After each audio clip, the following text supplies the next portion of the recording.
सभी लोग जोरदार गर्मजोशी से दोनों हाथ ऊंचे करके बोलेंगे भारत माता की, भारत माता की, भारत माता की, वंदे वंदे वंदे। बहुत सुंदर, बहुत ही आदर और सम्मान के योग्य इस यूनिवर्सिटी की बहुत होनहार, बहुत गुणवान, दूरदर्शी विचारधारा वाली हमारी रजिस्ट्रार महोदया डॉक्टर लवनी, इस कार्यक्रम की आयोजिका संयोजिका प्रोफेसर निशा, इस ऑडिटोरियम में उपस्थित सभी वो श्रोता, सभी वो सुनने वाले, पर सुनकर समझने वाले, समझकर अमल करने वाले, अमल करके अपने जीवन में उसको उतारने वाले, अपने जीवन में उतार कर उसको दूसरे के लिए प्रेरणा बनने वाले, ऐसी मेरी बेटियां। यहाँ पर मौजूद मेरे सभी पत्रकार साथीगण, यहाँ पर मौजूद कई गांव से आई यहाँ की सरदारी, मैं आप सबको वंदन करती हूँ, नमन करती हूँ। जब बात आती है महिला दिवस की तो हम बड़ा फोकस करते हैं, मार्च आने वाला है, कौन सा कॉलेज, कौन सी यूनिवर्सिटी, कौन सा स्कूल, कौन सा अन्य संस्थान कैसे ऑर्गेनाइज करेगा महिला दिवस को, क्या होना चाहिए इसमें, चलिए हम कर लेते हैं। कई लोग बड़ी फॉर्मेलिटी के लिए कि एक कोटा पूरा करना है कि 8 मार्च को महिला दिवस है, चलिए एक प्रोग्राम रख लो, दीप प्रज्वलन कर लो और हो गया, कुछ बेटियों को बुला के 4 भाषण कर दो। पर मेरा विषय अलग है। मैं सोचती हूँ महिला दिवस 8 मार्च की क्यों? हमारे में से यहाँ बैठी हुई कितनी बेटियों का जन्म 8 मार्च को हुआ है? इक्का दुक्का, तिक्का, 3, 4, 5। क्या बाकी बेटियां 8 मार्च को जन्मी है? लेकिन वो इस देश की आन बान और शान बन सकती है। उसके लिए कोई दिन निश्चित करना आवश्यक नहीं है, उसके लिए कोई समय निर्धारित करना आवश्यक नहीं है।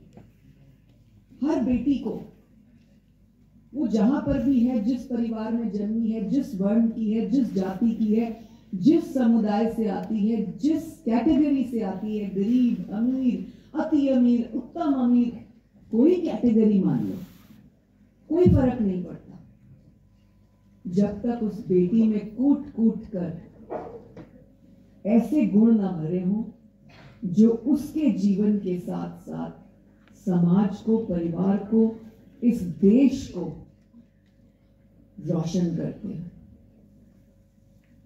हम बेटियां, हम महिलाएं जब जन्म लेती हैं तो किसी किसी की आंख में सिर्फ खुशी के आंसू होते हैं, बहुत कम खुशी के आंसू होते हैं, लेकिन अन्यथा वो जो आंसू होते हैं जब बेटी के जन्म की बात आती है, अरे ताऊ बधाई हो, तन्ने पोती हुई है, फिर छोरी हो गई, ये करूं परमात्मा, सारी छोरियां मन्ने देनी थी तुम्हें। होता है नहीं होता? जोर से बोलो, होता है नहीं होता? क्या हमारे लिए वो अच्छा है? हम उस पर खुश हैं? लेकिन हम हो गए पैदा, अब तो हम पैदा हो गए, और जब हम पैदा हो ही गए हैं तो उन आंसुओं को पोंछने का, उन आंसुओं को एक नया रूप देने का, उन आंसुओं को एक नया नाम देने का काम कौन करेगा? ताकि वही दादा जब बहुत बुजुर्ग हो, मेरी पोती कितने, जब वो दादा ऐसी उम्र में आए तो सिर्फ एक ही जने को याद करे कि मेरी पोती कितने है। वो ये ना बोले मेरा गबरू जवान पोता कितने है। मन में रोटी कौन देगा, पोता ना देगा दादा। पोती इज्जत करेगी, पोती सेवा करेगी, पोती नाम रोशन करेगी, वही पोती आगे बढ़ के दिखाएगी जिसके लिए तूने जवानी में आंसू बहाए। क्या हम ऐसी पोतियां बन सकती हैं? नहीं नहीं, बड़ा ढीला बोला। क्या हम ऐसी पोतियां बन सकती हैं? लेकिन ऐसी पोतियां कैसे बनेंगी? स्टाइलिश फैशन करके, इधर उधर आवारागर्दी करके, बॉयज के साथ लफंटरगिरी करके, घूम घाम के, सुबह मम्मी को बोला कॉलेज जा रही हूँ, सूट पहन के कॉलेज आते ही वॉशरूम में टी शर्ट और जीन्स पहन ली, और फिर अपने बॉयफ्रेंड को बोला चल मैं तैयार हो गई हूँ, कहाँ मिल रहा है। ऐसे करके क्या हम ऐसे नाम रोशन कर सकते हैं? अभी मैडम ने कुछ बातें बड़ी सुंदर कही, मुझे बड़ा अच्छा लगा कि आप विभिन्न कॉलेजों से आई बेटियां, विभिन्न परिवारों से, विभिन्न गांव से आई बेटियां, विभिन्न क्षेत्रों से आई बेटियां एक दिन निर्णय कर लें, बल्कि आज का दिन उस निर्णय का जो है दिन बना ले, फैसला करके जाएं कि आने वाले 5 वर्ष के बाद सरकार कोई भी हो, मैं हरियाणा गवर्नमेंट में महिला आयोग की अध्यक्षा बनके रेणु भाटिया के स्थान पे खड़ी मिलूंगी।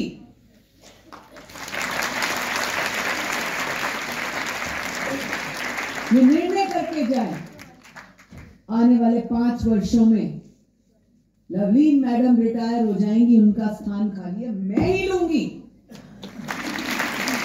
निर्णय करके जाए। आपके जींद की एसएचओ यहां से चली जाएगी, कौन बनेगी इस यूनिवर्सिटी की एसएचओ? मैं ही बन के दिखाऊंगी। ये निर्णय करके जाए।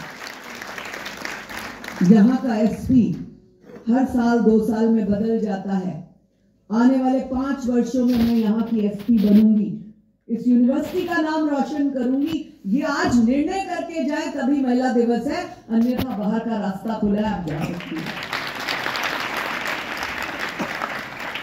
और जो लड़की घर से अपने माता पिता का जेब खाली करके, उनकी आंखों में धूल झोंककर, उनके साथ विश्वासघात करके, अपने परिवार पर कलंक लगाकर, बेइज्जती का धब्बा लगाकर यहां पर बैठी है, यहां पर आना चाहती है, उसके लिए 4 दरवाजे हैं, यहां पर 6 है, आप जा सकते हैं। अब ये 2 सेकंड अपने अपने मन के अंदर सोचो कि हम घर से अपने माता पिता की इज्जत बनाने के लिए आए हैं या अपने माता पिता की इज्जत उछालने के लिए। हम सब बेटियों की शादी होगी एक ना एक दिन। इक्का दुक्का बेटी सोचती है मैंने शादी नहीं करनी, इक्का दुक्का। लेकिन हम भारत की संस्कृति के लोग हैं, इस देश की संस्कृति है परिवार में आओ, परिवार को बनाओ और परिवार को आगे बढ़ाओ। ये हमारी संस्कृति है। जब ये हमारे देश की संस्कृति है तो हम आने वाले दिनों में मां बनने वाली हैं, हम आने वाले दिनों में एक पत्नी बनने वाली हैं, हम आने वाले दिनों में एक परिवार की बहू बनने वाली हैं। वही लड़की केवल हाथ ऊंचा करेगी जिसको ऐसे लगता है कि मैं एक पत्नी, एक मां, एक परिवार की बहू बनकर अपनी बेटी को अच्छी शिक्षा दूंगी, अपनी बच्ची को एक अच्छा स्थान दूंगी। वही बेटी हाथ खड़ा करे।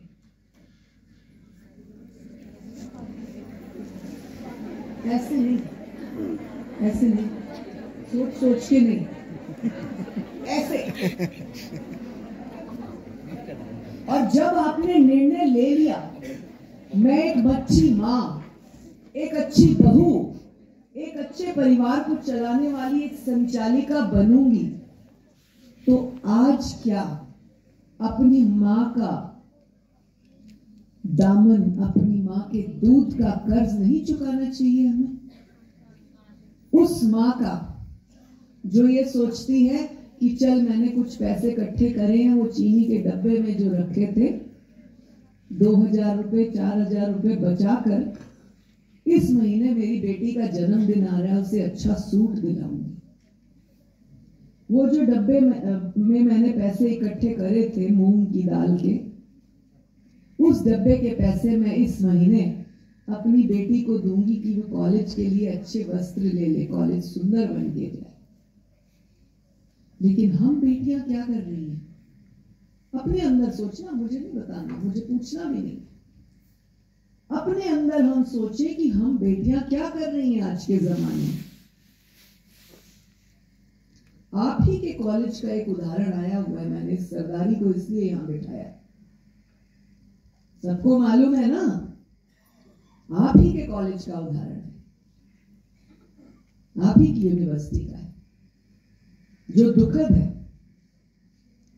और जींद पिछले 3 सालों में, जब से मैं अध्यक्षा बनी, मैं देख रही हूं जींद में केस पे केस, केस पे केस। पत्रकार बंधु बैठे हैं यहां, कहीं बेटियां गलत तो कहीं प्रोफेसर गलत तो कहीं टीचर गलत। लेकिन हम बेटियां, हम लड़कियां कविताओं में रानी झांसी, ये वो, पीटी उषा, मैरी कॉम, ये वो कविताओं में बोलते हैं। पीटी उषा ऐसे ही नहीं बन गई। मैं अभी आपकी मैडम को बता रही थी, मैंने और पीटी उषा ने 8वीं कक्षा में 400 मीटर हर्डल किया है उत्तराखंड के टिहरी गढ़वाल में। वो लड़की तब से जुझी हुई है, उसका काम सिर्फ एक ही, उसको नशा है और वो है स्पोर्ट्स। ऐसा नशा करो ना, ये बीड़ी सिगरेट पान में क्या नशा है? ऐसा नशा करो जो नशा जिंदगी भर ना उतरे। ऐसा नाम का नशा कर दो, जिस भी फील्ड में हो ऐसे नाम का नशा करो कि वो नशा तुम्हारे बुढ़ापे तक ना उतरे। जब तुम्हारे पोते पड़पोते हो तब भी तुम उनको उदाहरण दो। जब मैं शादी हो गई थी और जब मेरे बच्चे हो गए और जब मेरे बच्चे 8वीं और 10वीं में आ गए, क्योंकि मैंने 8वीं बोर्ड किया, 10वीं बोर्ड किया, 12वीं बोर्ड किया, तो जब मेरी बेटी, पहली बेटी जब 10वीं बोर्ड में आई तो उसके एग्जाम होते थे, तो मैं उसे एक ही बात कहती थी, मेरे 78% मार्क्स आए थे। हमारे जमाने में 78% डिस्टिंक्शन लाना बहुत बड़ी बात होती थी। और मैंने इलाहाबाद बोर्ड से यूपी टॉप किया है 10th बोर्ड में। तो मैं अपनी बेटी को कहती थी कि मेरे 78% मार्क्स आए हैं, 2% ज्यादा ले आना, मुझे मजा आएगा कि मेरी बेटी ने मेरे से ज्यादा नंबर लिए। और मुझे बड़ा गर्व है अपने बच्चों पे, मुझे बहुत गर्व है तुम्हारे में से बैठी हर बेटी को मेरे बच्चों जैसे बच्चे मिले। ये आशीर्वाद है तुम्हें। मेरी बेटी उस टाइम में 82% मार्क्स लाई, इंग्लिश और मैथ्स में डिस्टिंक्शन लाई। आज भी फरीदाबाद के डीएवी स्कूल में उसका चित्र लगा हुआ है, बड़ा मजा आता है देख के। और जब मैं डीएवी स्कूल में अतिथि के रूप में जाती हूँ तो वहां की प्रिंसिपल बोलती है बच्चों को, बेटा आपने कॉरिडोर में देखा ना जो 3 बच्चों का चित्र लगा है, उसमें मैडम की बेटियों का भी है। सोचो कितना हर्ष होता है उस माँ को, चेयरपर्सन को नहीं, उस माँ को कितनी खुशी होती है जब कोई कहता है कि उसकी बेटी का ऐसे सम्मान हुआ। आप में से किसकी माँ ऐसा नहीं चाहती होगी? आप में से एक माँ बनने के बाद, अब आप बड़ी लड़कियां, अब हम उदाहरण माँ के तौर पे देंगे, क्योंकि कहते हैं जो तुम सुनना चाहते हो वही तुम्हें कहना चाहिए। ये कहावत है ना, जो तुम सुनना चाहते हो वही आपको कहना चाहिए। अब गाली कौन कौन सुनना चाहता है? केवल वो लड़की हाथ खड़ा करेगी। अय्याश, बदतमीज, घटिया, कमीन औरत, कौन सुनना चाहता है वो हाथ खड़ा करे।